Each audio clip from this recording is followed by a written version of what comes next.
पूरी दुनिया में इजराइल और फिलिस्तीन के युद्ध की चर्चा हो रही है। सोचिए, इस समय जब मैं आपसे बात करने आया हूं तो नीदरलैंड के एम्स्टर्डम में एक युद्ध छिड़ गया है जहां इजरायलियों पर कुछ हमले हुए हैं, लेकिन गोरे लोग जो हैं वहां इजरायलियों के साथ फिलिस्तीनियों के साथ खड़े हो रहे हैं। ये सबसे बड़ी खबर है जो आपको बता रहा हूं। एम्स्टर्डम में बड़ी घटना हो गई। बिल्कुल अभी इजराइल के साथ मिलकर पुलिस का एक हिस्सा मुस्लिम अरब इलाकों में हमला कर रहे हैं, पर लेफ्टिस्ट व्हाइट लोग अरब की तरफ से लड़ रहे हैं। तो सोचिए, अब ये युद्ध जो है वो बड़ा होता जा रहा है। इसी बीच बड़ी खबर यह है कि लेबनान और हिजबुल्लाह के लड़ाकों ने, लेबनान के जो लड़ाके हैं हिजबुल्लाह, उसके लड़ाकों ने एक बड़ा हमला किया है और इजराइल का ड्रोन जो अमेरिका से मिला हुआ था उस ड्रोन को मार गिराया है। तो युद्ध लगातार बड़ा होता जा रहा है। वहीं ईरान के राष्ट्रपति ने कहा है कि हम बदला लेंगे और अंतिम समय तक बदला लेंगे ट्रंप के जीतने के बाद।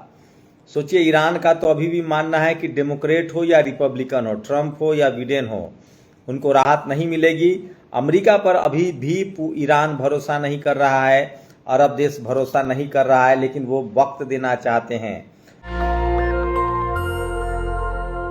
अगर अभी भी इस युद्ध को नहीं रोका गया तो अब जिस तरह से ईरान लड़ रहा है, उसके बाद जिस तरह से हिजबुल्लाह हमला कर रहा है, जिस तरह से हुती ने अभी इजराइल के ड्रोन को मार गिराया है। ये बड़ी खबर आज की बता रहा हूँ। वहीं नीदरलैंड में एम्स्टर्डम में जो राजधानी है नीदरलैंड की, वहाँ अरब के लोगों पर हमला शुरू हो गया है, लेकिन वहाँ के जो गोरा समुदाय है वो लगातार मजबूती से डटा हुआ है। लेकिन वहाँ इजराइल समर्थक और पुलिस वाले जो हैं वो हमला कर रहे हैं। तो दुनिया भर में इस युद्ध का असर जो है वो फैलता जा रहा है, इस पर बात हो रही है और दुनिया भर में युद्ध बड़ा होता जा रहा है। अभी भी मुस्लिम देशों को भरोसा है कि ट्रंप ने जो वादा किया था कि हम इस युद्ध को रोकेंगे, इसलिए वो इंतजार कर रहे हैं कि युद्ध रुक जाए। लेकिन इसी बीच लगातार अब अपने दम पर ये युद्ध चल रहा है। दरअसल ट्रंप और पुतिन की दोस्ती जगजाहिर है, किसी से छुपी हुई नहीं है। और पुतिन और रूस और चीन की मदद से ही ईरान लड़ रहा है, हमास लड़ रहा है, हुती लड़ रहा है।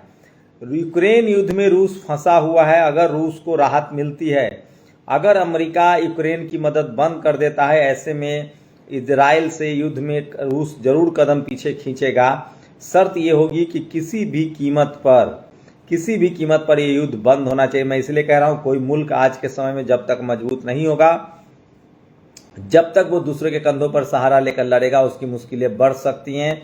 मैं आपको सिर्फ व्यूज के लिए खबर नहीं बता रहा हूं, जो रियलिटी है वो बता रहा हूं कि अगर रूस का फायदा होता है और यूक्रेन से अमेरिका मदद नहीं देता, यूक्रेन से हाथ खींच लेता है, तो रूस जीत जाएगा यूक्रेन में। उसी तरह से रूस अगर ये शर्त रखे कि मैं अब आप यूक्रेन की मदद मत कीजिए, हम हमास और हुती, हिजबुल्लाह और ईरान की मदद नहीं करेंगे, ऐसी स्थिति में फिर इजराइल से लड़ना मुश्किल हो जाएगा मुस्लिम देशों को और खासकर इस्लामिक देशों को। ये एक मुश्किल हो सकता है। इसलिए अगर आपके पास विज्ञान नहीं है, टेक्नोलॉजी नहीं है, मिसाइल नहीं है, तो आपकी मुश्किलें बढ़ सकती हैं। ये बड़ी खबर है। तो सोचिए कि इस समय जब मैं आपसे बात कर रहा हूं तो दुनिया भर में मुस्लिम समाज को लेकर चर्चा हो रही है और इस्लामोफोबिया का शिकार लगभग पूरा यूरोप है, पूरा लैटिन अमेरिका है, और वहाँ धीरे धीरे मुस्लिम समाज पर लगातार हमले बढ़ रहे हैं। तो ये जो इजराइल और फिलिस्तीन का युद्ध है वो बड़ा होता जा रहा है। लेकिन खासकर जो इराक के लड़ाके हैं, ईरान के लड़ाके हैं, हिजबुल्लाह जो लेबनान के लड़ाके हैं, उसके बाद हुती जो यमन के लड़ाके हैं, वो अपनी ताकत दिखा रहे हैं, वो अपनी निष्ठा दिखा रहे हैं और लगातार इजराइल पर हमला कर रहे हैं। तो डोनाल्ड ट्रंप के आने के बाद सब कुछ इंतजार कीजिए, 2-4 दिन में सब कुछ आसपास पता चल जाएगा कि दरअसल अब आगे क्या होगा। लेकिन सच्चाई यही है कि मुस्लिम समाज के प्रति, खासकर गोरे देशों में, मिडिल ईस्ट में के अलावा यूरोप में गुस्सा बढ़ा है और उसी को भारत में भी भुनाने की कोशिश की जा रही है। कैसे, वो बताऊंगा। आज सुप्रीम कोर्ट में एक बड़ा फैसला आया है अलीगढ़ मुस्लिम यूनिवर्सिटी को लेकर, एएमयू के लेकर, कि उसका अल्पसंख्यक का दर्जा बरकरार रहेगा कि नहीं, क्या है उसके मायने वो भी बताऊंगा। और कैसे झारखंड और महाराष्ट्र चुनाव से इसका जुड़ाव है वो भी बताने की कोशिश करूंगा। लेकिन सबसे पहली बात जो है वो ये है कि बड़ी खबर है ये कि ईरान और फिलिस्तीन इजराइल के जो युद्ध है वो बड़ा होता जा रहा है और अभी मुस्लिम समाज के लोगों पर एम्स्टर्डम में नीदरलैंड में हमले हो रहे हैं इजराइल के साथ मिलकर, पुलिस के साथ मिलकर, तो ये हमला बड़ा होता जा रहा है। वहीं अगर लेबनान की बात करें, ईरान के प्रमुख ने कहा है कि हम किसी कीमत पर अमेरिका पर भरोसा नहीं कर सकते हैं और हम फिलिस्तीन और हमास की मदद जारी रखेंगे। तो अब पूरी दुनिया की नज़र डोनाल्ड ट्रंप पर है कि क्या वो युद्ध रुकवाते हैं या नहीं रुकवाते हैं। इसी बीच लेबनान अपनी ताकत से इजराइल पर हमले कर रहा है, हूती हमला कर रहा है, हमास हमला कर रहा है और उनमें उनको बड़ी सफलता मिल रही है। एक फर्क तो है कि हिजबुल्ला हो, हूती हो या हमास हो या ईरान हो, ये सब सैनिक ठिकानों पर हमला कर रहे हैं, जबकि अभी भी इजराइल जो है वो आम लोगों पर हमला कर रहा है।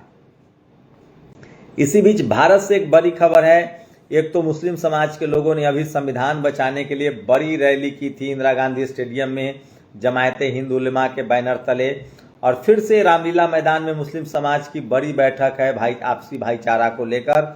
और इसी बीच एएमयू को लेकर सुप्रीम कोर्ट में बड़ा फैसला आया है। दो ऐसी इदारे हैं, खासकर अलीगढ़ मुस्लिम यूनिवर्सिटी और जामिया मिलिया, इसको अल्पसंख्यक माइनॉरिटी का दर्जा है और इसमें 50% रिजर्वेशन मुस्लिम सीटों की है।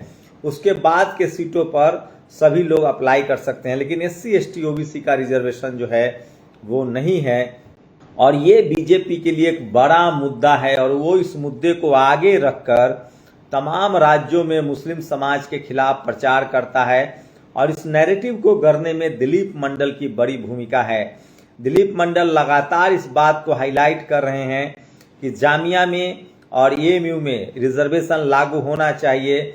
और दिलीप मंडल एक और बात कह रहे हैं कि जो अल्पसंख्यक संस्थाएं चाहे वो दिल्ली यूनिवर्सिटी में जो सबसे शानदार कॉलेज है उसमें भी SC ST OBC का रिजर्वेशन नहीं है।